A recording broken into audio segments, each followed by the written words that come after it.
12장에 들어서면서 주제가 예수님으로 이제 확 바뀝니다. 어제 말씀드린 것처럼 11장의 주제는 구약 성경의 인물들이었죠. 그리고 구약 성경 인물들에서 마지막에 이제 여러 가지 사례를 이야기할 때 이제 11장 35절 같은 경우에 이제 이렇게 시작하잖아요. 여자들은 자기의 죽은 자들을 부활로 받아들이기도 하며 어떤 이들은 더 좋은 부활을 얻고자 하여 심한 고문을 받되 구차히 풀려나기를 원하지 아니하였다 하면서 구약 성경의 인물들, 구약 성경의 사례들을 이야기하다가 이제는 신약 성경으로 은근히 살짝 넘어왔습니다.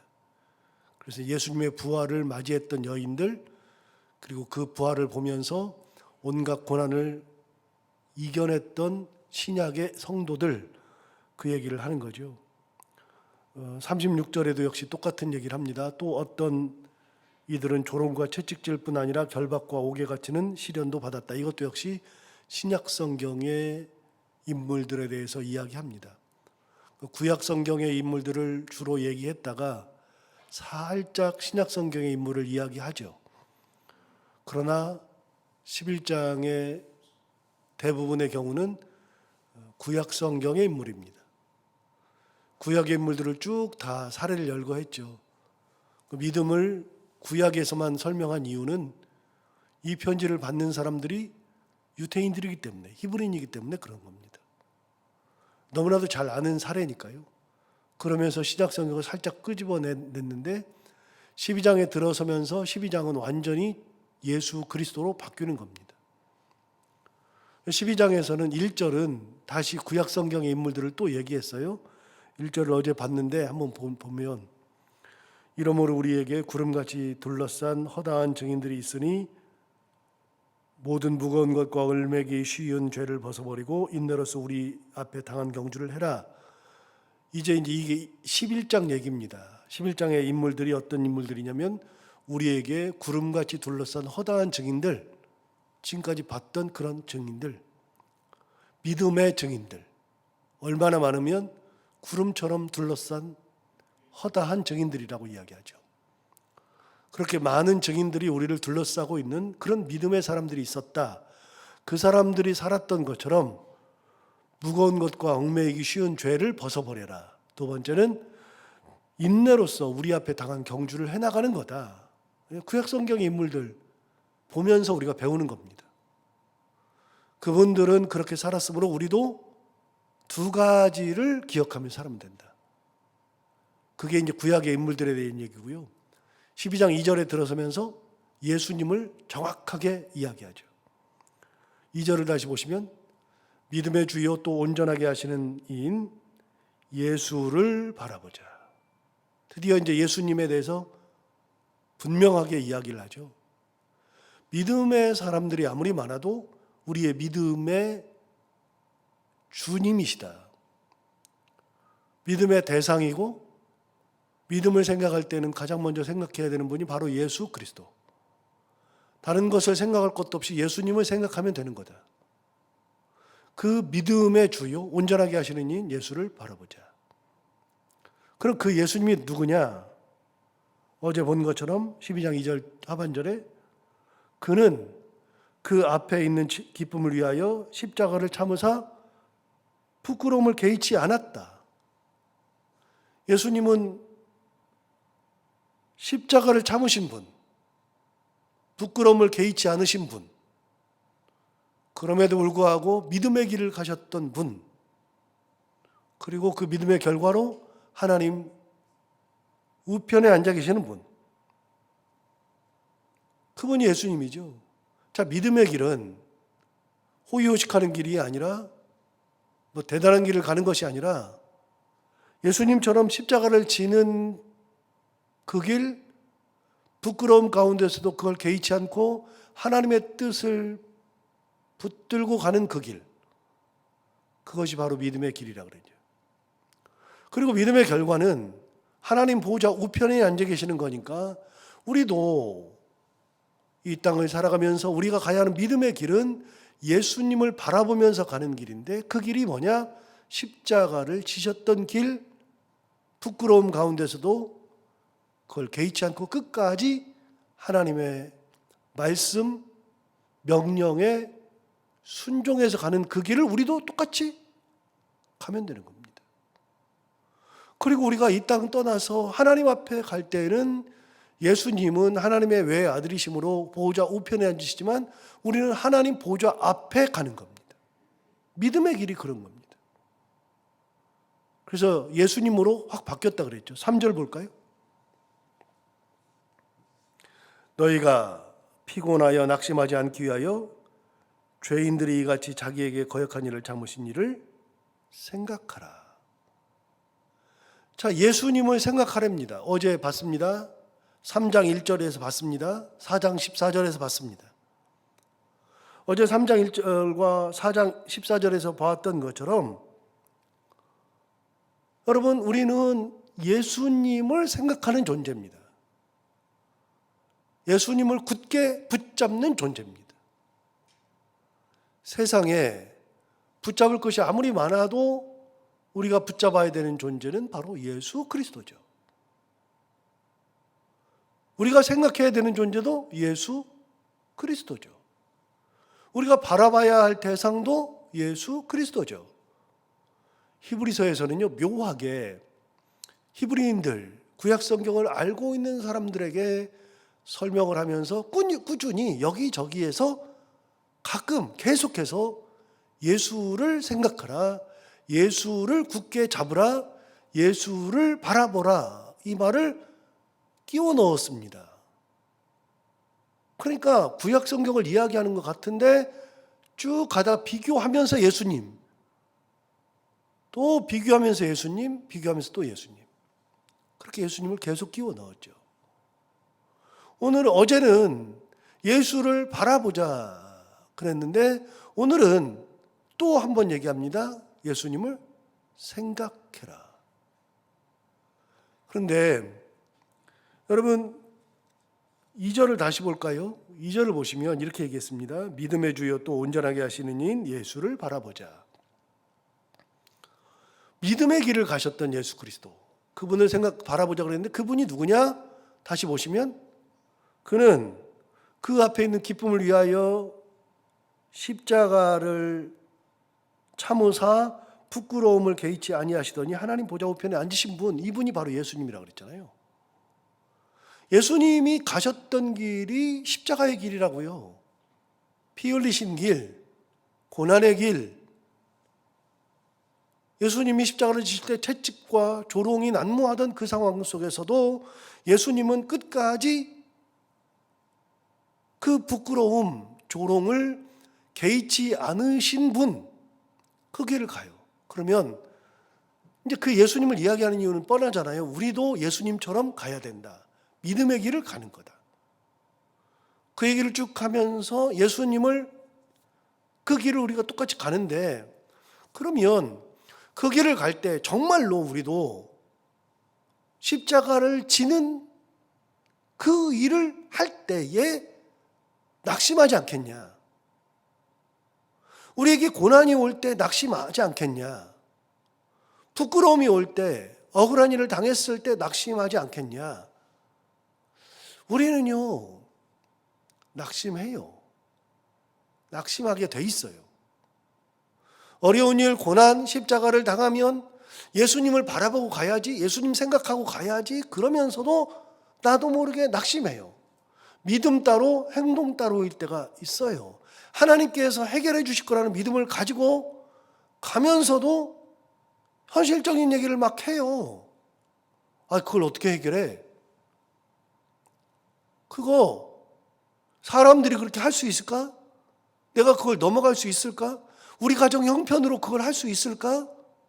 내가 가진 것으로 내가 그걸 할 수 있을까? 나 이거 못 참지. 사람은요, 그래요. 저 역시 안 돼요. 진짜 안 돼요. 우리가 고난을 참고 역경을 참고 어려움을 참는다고 이야기하지만, 주님 바라보면서 그렇게 간다고 하지만 그거 진짜 안 되는 겁니다. 낙심합니다. 여러분, 예수 믿고서 낙심하지 않는 사람이 세상에 어디가 있어요? 무슨 일을 하기로 다 돼 있어요. 저분은 반드시 약속이 지킬 분이야. 예수님을 진짜 잘 믿는 분이야. 신앙이 좋은 분이야. 그래도 우리가 그분을 완전히 믿을 수가 없어요. 우리는 배신 당할 수 있어요. 어려움 당할 수 있어요. 예수님도 배신을 당했으니까. 그럼 우리는 다 낙심해요. 그럼 낙심하게 되잖아요. 그럼 어떻게 되느냐? 예수님을 따라간다고 하는데, 십자가의 길을 간다고 하는데, 부끄러움을 개의치 않다고 우리가 그러면서 간다고 하는데도 낙심하면 어떻게 되느냐? 그래서 3절 얘기하는 겁니다. 너희가 피곤하여 낙심하지 않기 위하여. 가다 보면 낙심해요. 피곤해요. 그래서 그만하고 싶어요. 너희가 피곤하여 낙심하지 않기 위하여. 그 다음, 죄인들이 이같이 자기에게 거역한 일을 참으신 이 일을 생각하라. 자, 예수님은 이거 3절은 참 중요한 얘기인데요. 3절은 굉장히 중요한 얘기인데, 죄인들이 이같이 자기를 거역했어요. 자, 보세요. 예수님께서 이 땅에 오신 이유가 뭐냐면 죄인들을 구하러 오신 거예요. 우리를 위해서. 그래서 이 땅에 오셔가지고 죄인들을 사하시고 희생제물이 되시고 화목제물이 되시고 십자가를 지시고 피를 흘리시고 이 모든 것을 하기 위해서 오셨어요. 너희들 때문에 왔어요. 근데 너희들이 예수님을 때려요.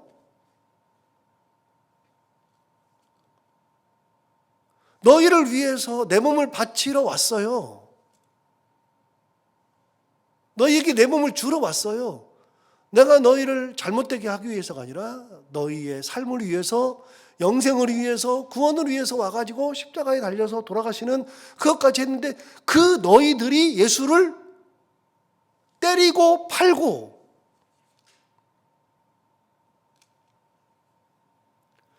그것도 누구냐면 하나님이 너희들이 이 일반 대중들, 일반 백성들이 나에게 바로 올 수 없으니 너희들이 종교 지도자가 되어서 제사도 드리고 율법도 해석하고 너희들이 그들을 이끌어가는 존재. 그래서 예수님을 죽음 앞에 내몬 사람들이 누구예요? 대제사장, 제사장, 서기관, 바리새인, 율법학자들. 하나님이 그나마 세워놓으신 그 종교 지도자들이, 율법학자들이 예수님을 팔았어요. 일반 백성들이 아니에요. 예수님을 때린 사람, 예수님을 십자가에 못 박으려고 한 사람, 예수님을 죽이려고 이를 갈았던 사람들이 전부 다 내가 너희들을 위해서 온 사람들이 그 짓하고 있고 그것도 종교 지도자들이 그 짓하고 있어요. 말도 안 되잖아요. 두 번째, 예수님이 3년 동안이나 같이 먹고 자고 가르치고 보여주고 그 모든 것을 했던 제자들이 예수님이 팔려갈 때 가장 먼저 부인한 사람이 제자 중에 제자인 수제자인 베드로예요. 내가 너희에게 이렇게 해줬어. 너는 이렇게 사랑해. 너는 제자 중에 제자야. 그러면서 세워놨는데 그 사람이 예수님을 거역했어요. 배반.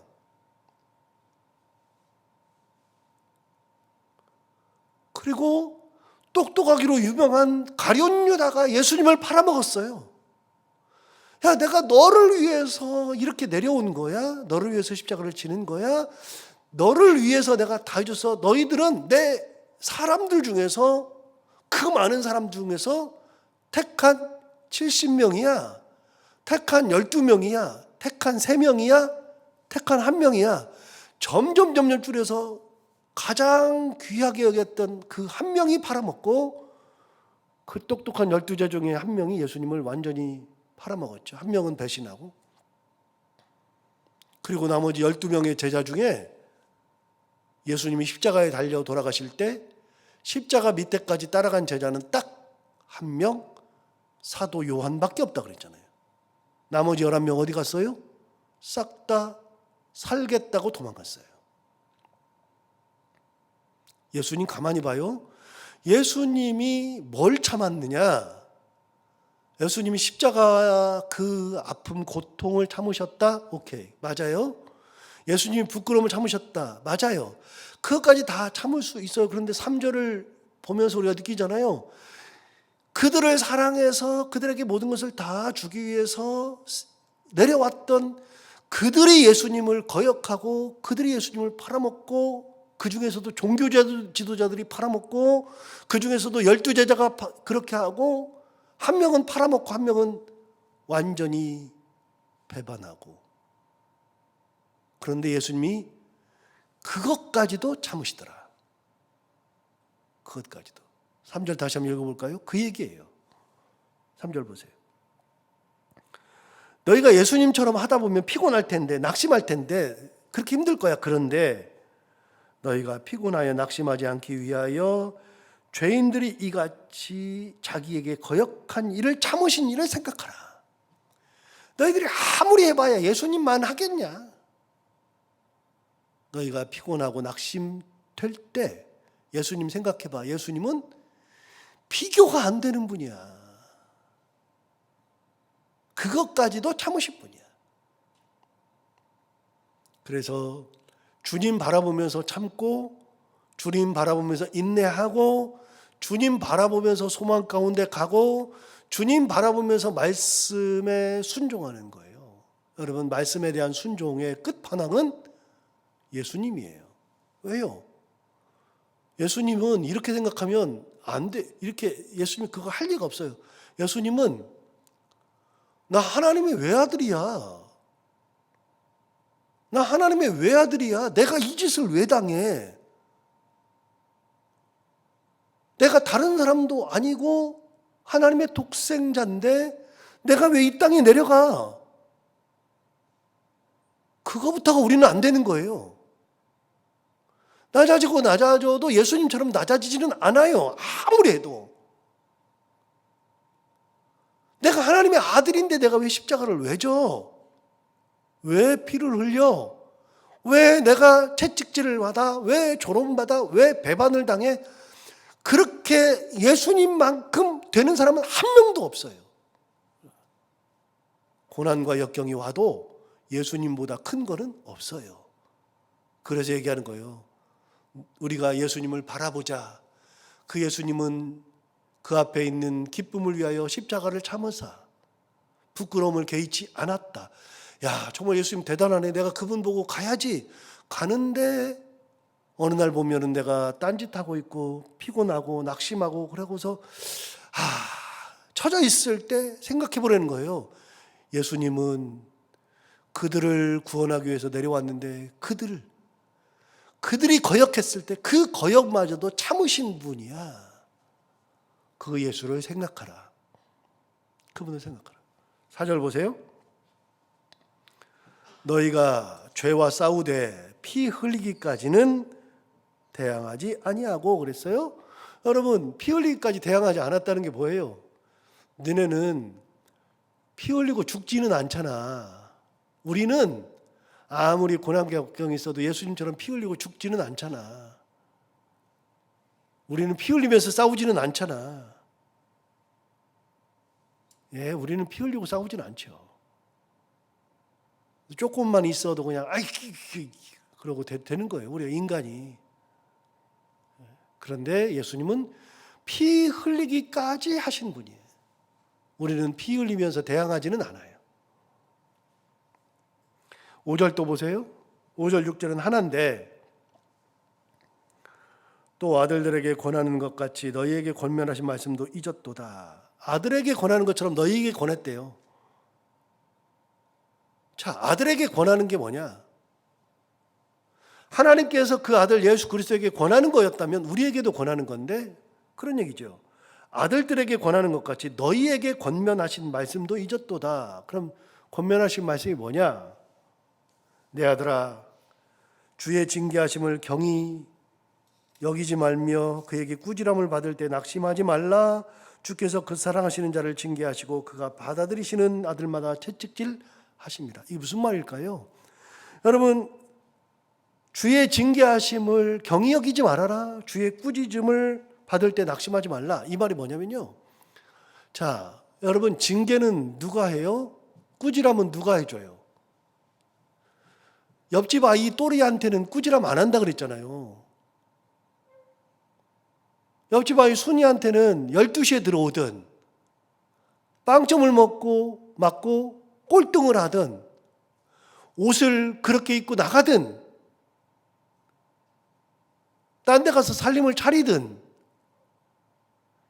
직업을 무엇을 갖든 어떤 남자를 만나든 무슨 일을 하든 옆집 아이 또리 순이한테는 그런 얘기를 안 해요. 그런데 누구한테 해요? 내 자식한테만 하는 거예요. 혼내킬 때도 내 자식한테만 혼내키는 거예요. 그럼 우리 교회 교역자가 바뀌었잖아요. 이제 부교역자가 바뀌었잖아요. 전에 있었던 전 목사한테는 여기 있을 때나 제가 이거 해라 저거 해라 그러고, 야, 그거 똑바로 해. 그걸 그렇게 못하냐? 왜 그렇게 하냐? 그렇게 얘기하지. 여기를 떠나면 그 얘기 안 해요. 죽었다 깨나도 안 해요. 전화도 안 해요. 전화해가지고 너 이것 좀 해라. 그런 말 못 해요. 전 목사 이거 좀 해줘. 이런 말 못 해요. 이제는 내 자식이 아닌 거요. 이제는 누구한테 그 얘기해요? 새로 부임한 우리 양전사한테 하는 거예요. 그거 못하냐? 그거 해라. 이거 갖다 깔아라. 다 내 자식한테 하는 거예요. 잘못하면 그거 그렇게 하면 안 되지. 혼내기도 하고 그러는 거예요. 징계는 내 자식이니까 하는 거예요. 징계는. 꾸지람도 내 자식이니까 하는 거예요. 6절 보세요. 이렇게 얘기하잖아요. 주께서 그 사랑하시는 자를 징계하시고 그가 받아들이시는 아들마다 채찍질 하십니다. 사랑하니까 징계하고 아들로 받아들이니까 채찍질 하는 거죠. 자, 예수님을 왜 십자가에다 몰아넣어요? 내 자식이니까 갖다가 붙이는 거예요. 예수님이 고난을 당해도 하나님께서 놔두시는 이유는요, 우리를 아들로 받아들이니까 예수님을 징계하시고 예수님을 채찍질 하시는 거예요. 그걸 통해서 우리를 자식을 삼아주신 거예요. 자녀를, 우리를. 그런데 예수님은 그 채찍질, 그 징계도 받으시더라. 아들이니까 다 받더라. 이게 순종이에요. 우리는 이제 자식이에요. 우리를 그렇게 받았으니까 우리는 어떻게 해요? 우리도 하나님의 아들이니까 뭘 받아요, 이제는? 징계도 받고 채찍도 받는 거예요. 7절 보세요. 7절. 너희가 참음은 징계를 받기 위함이라. 하나님이 아들과 같이 너희를 대우하시나니 어찌 아버지가 징계하지 않는 아들이 있으리요. 예, 얘기 정확하게 나오잖아요. 너희를 아들과 같이 대우한다. 이제는 너희가 아들이다. 아들이니까 아버지가 징계하지 않는 아들이 없듯이 너희를 때릴 때가 있다. 자, 여기서 로마서 1장의 얘기를 제가 몇 번 했어요. 로마서 1장에는요, 유기가 나옵니다. 내어버려 둔다. 그 욕심에 내버려 둔다. 그들의 그런 삶에 내버려 둔다. 내버려 둔다는 말을 3번 합니다. 내버리는 거예요. 내버리는 게 뭐라고요? 유기라 그랬잖아요. 유기. 그게 이제 그래서 신학적 용어로 유기라 그래요. 하나님의 유기. 유기는 이제 개를 생각하면 돼요. 버린 개를 뭐라 그래요? 유기견. 자기가 일하는 것을 팽개쳐 버리면 직무 유기. 그 유기라는 게 버린다는 거거든요. 그런데 여러분, 하나님의 유기라고 하는 것은요, 네가 그렇게 욕심대로 살아? 너 혼자 살아. 너 알아서 해. 우리도 부모가 되면은 그렇게 한다 그랬잖아요. 끝까지 가면 네가 알아서 해. 더 끝까지 가면요, 너는 내 자식도 아니야. 이제부터는 연락도 하지 마. 네가 뭘 하든 난 상관 안 해. 이게 가장 무서운 거예요. 버리는 거. 그래서 로마서 1장에 나오는 3가지 유기. 1장 가서 한번 읽어보세요. 내어버려 두사.